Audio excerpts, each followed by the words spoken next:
Hey, Edgars from Funneltopia here, and in this video I want to quickly show you how to add a specific tax rate to a specific product in your Funneltopia account. So the first thing obviously is, which should be done by now, is you have a sales page, some sort of a sales funnel that has an order form in it, and it's connected to a product, right? So that's all set up.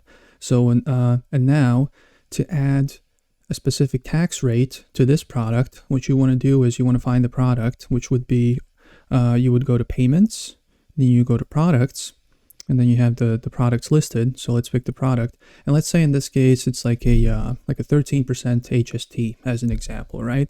So if we go into the product, we go past the description, all that stuff. So this box will unlikely be unchecked, so we want to check it in, and we want to create a new tax, unless you have created some already. You know, in the future you can just select a pre-created one, but in this case we create a new one. We click on create tax, and we're going to do, as an example, we're going to do 13%, and let's say we live in Ontario and it's a 13% HST, same thing as VAT, sales tax, whatever, wherever you're from. And these ones are optional, and let's click add.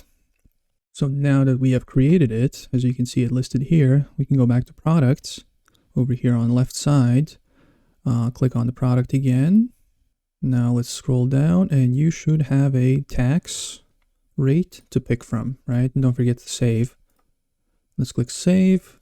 And as an example of this page that has that form, right? Let's go check it out. Let's go preview. And this is just the order form. As you can see, it will show up right here. Whatever your tax rate is, 13% in this example, it will show up in the total at the bottom of the form. So that's pretty much it for the quick tutorial. If you have any more questions about this or any other related topics about Funneltopia, make sure to comment below, and hopefully see you in the next video. Bye.